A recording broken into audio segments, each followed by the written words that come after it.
اعوذ باللہ من الشیطان الرجیم بسم اللہ الرحمن الرحیم اللہم صلی علی سیدنا مولانا محمد وعلی آلہ وصحبہ وبارک وسلم۔ تمام تعریفیں رب العزت کی ہیں جو تمام جہانوں کو پالنے والا ہے۔ میں ہوں حکیم عامر شہزاد ڈسکا سے۔ ناظرین کرام، آپ کی خدمت میں حکمہ قدیم کا مال جاتی رجحان، ان کی گہری فکر، امراض کے دفع کے لیے، حفظان صحت پر ان کا فلسفہ، ان کے مال جاتی واقعات اور ان کے اقوال آپ کی خدمت میں عرض کرتا ہوں۔ ساتھ میں جڑی بوٹیوں کی صحیح شکل و صورت، ان کے نام، ان کے فائدے میں آپ کی خدمت میں عرض کرتا ہوں۔ جتنے بھی میرے دوست احباب چینل پر نئے ہیں وہ چینل کو سبسکرائب ضرور کیا کریں، بیل آئیکن کو ضرور پریس کیا کریں۔ ناظرین کرام، اس ویڈیو میں خاص طور پر میں حکیم سقراط کا ایک بہت ہی جاندار قول آپ کی خدمت میں عرض کرنے جا رہا ہوں۔ ناظرین کرام، حکیم سقراط جیسا کہ سب جانتے ہیں کہ اپنے زمانے کا ایک بہت بڑا فلسفی، مشہور یونانی فلسفی ہے۔ سقراط فیثاغورس کے تلامذے میں تھا۔ فلسفے میں اس نے صرف علوم الہیہ پر اکتفا کیا، دنیا کی لذتوں اور آسائشوں کے سے کنارہ کش رہا۔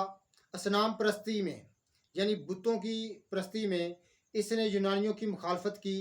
یونان نے سرداروں سے اس نے دلائل و برہان کے ذریعے مناظرہ کیا، چنانچہ عوام اس کے خلاف بھڑک اٹھے۔ انہوں نے اپنے بادشاہ کو مجبور کیا کہ وہ سقراط کو قتل کر دے۔ بادشاہ نے عوام کی مقبولیت حاصل کرنے کے لیے اسے جیل خانے بھیج دیا، پھر عوام کے شر و فساد سے بچنے کے لیے اسے زہر دے دیا۔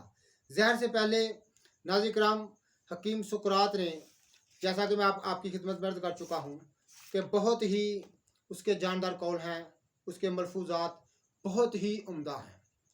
تو ناظرین کرام، ان لوگوں نے بے شمار انسانیت کی بے لوث خدمت کی اور نت نئے علوم کی انہوں نے ایجاد کی۔ ان سے بہت سارے علوم کی شاخیں پھوٹیں، بہت سارے انہوں نے انسان کی خدمت کے لیے بہت ساری چیزوں کی بنیاد رکھی، جیسے فلسفہ، ریاضی، طب اور بہت ہی اور دوسری چیزیں جو ہیں وہ ان کی بہت سارے علوم کی انہوں نے بنیادیں رکھیں۔ تو ناظرین کرام، اس کا ایک مشہور قول ہے، یہ علاج معالجہ کے ساتھ لوگوں کی رہنمائی بھی کرتے تھے، چونکہ یہ اپنے زمانے کے بہت بڑا سقراط ایک بہت بڑا فلسفی ہے، مشہور یونانی فلسفی ہے۔ تو ناظرین کرام، سقراط کہتا ہے کہ دنیا اس آگ کی مانند ہے۔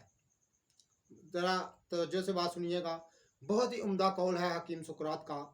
تو ناظرین کرام، دنیا اس آگ کی مانند ہے جو کسی مجمع میں روشن کی گئی ہو۔ جس نے راہ میں روشنی کے لیے اس آگ ساتھ لے لی ہو تو وہ محفوظ، مگر جو جم کر اس کا ذخیرہ کرے گا اس کی تپش یعنی اس آگ کی تپش اسے جلا دے گی۔ کتنی عمدہ بات کہی ہے حکیم سقراط نے۔ تو ناظرین کرام، ایسے ہی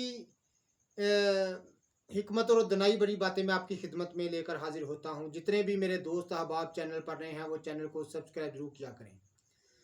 دنیا اس آگ کی مانند ہے جو کسی مجمع میں روشن کی گئی ہو۔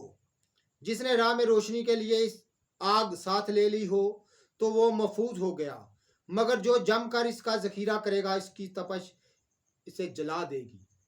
تو ناظرین کرام، حکیم سقراط کا کہنا ہے کہ دنیا اس آگ کی مانند ہے، یعنی اس آگ کی طرح ہے جو کسی مجمع میں روشن کی گئی ہو، یعنی کسی بھیڑ میں، کسی راہ میں جلائی گئی ہو۔ تو ناظرین کرام، جس نے راہ میں روشنی کے لیے یہ آگ اپنے ساتھ لے لی ہو تو وہ چلا گیا ہو، آگ لے کر رخصت ہو جائے تو وہ محفوظ ہو گیا۔ تو جو جم کر اس کا ذخیرہ کرے گا اس آگ کی تپش اسے جلا دے گی۔ اس کا حکیم سقراط کا مفہوم یہ ہے ناظرین کرام کہ دنیا اس آگ کی مانند ہے جو ایک راہ میں، ایک بھیڑ میں، ایک مجمع میں روشن کی گئی ہو، یعنی دنیا کی مثال اس نے دی حکیم سقراط نے۔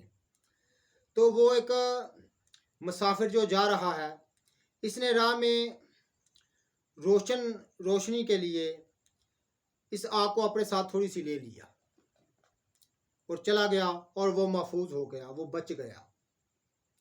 یعنی اس دنیا میں رہ کر حکیم سقراط کا یہ مفہوم یہ ہے کہ اس نے اپنی ضرورت کی چیزیں لے لیں اور وہ چلا گیا اور اپنے اعمال نیک اس نے کیے، نیک عمل کرتا رہا اور اس دنیا سے ضرورت کے تحت اس نے چیزیں لیں یا ان چیزوں سے ضرورت کے تحت فائدہ اٹھایا۔ تو ناظرین کرام، جو اس دنیا پر جم کر بیٹھ گیا، یعنی اس آگ پر جم کر بیٹھ گیا، وہ آگ اس کی تپش، اس آگ کی تپش جو ہے اس کو جلا دے گی۔ یعنی یہ اس دنیا کی جو چیزیں ہیں ان پر جم کر بیٹھ گیا، ان کو کثرت کا ذخیرہ کرتا رہا، وہ تمام چیزیں یعنی اس کو برباد کر دیں گی، ہلاک کر دیں گی۔ ان کا مطلب یہ ہے حکیم صاحب، اس کا ظاہر اور باطن سب وہ فنا ہو جائے گا، یہ چیزیں اس کو فنا کر دیں گی۔ تو کیسے عمدہ حکیم سقراط نے مثال دی ہے۔ تو ناظرین کرام، جتنے بھی میرے دوست احباب ہیں، میرے ساتھ کوئی رابطہ کرنا چاہتا ہے کسی بات پر، کسی دعا کے متعلق یا کسی بیماری کے متعلق بات کرنا چاہتا ہے، تو میرا نمبر ہے 0308 03068598 یہ میرا نمبر ہے، اس نمبر پر آپ رابطہ کر سکتے ہیں۔ تو ناظرین کرام، چینل دیکھتے رہیے گا اور اس کو سبسکرائب ضرور کیجیے گا، ویڈیو کو شیئر کیجیے گا، لائک کیجیے گا۔ اللہ حافظ۔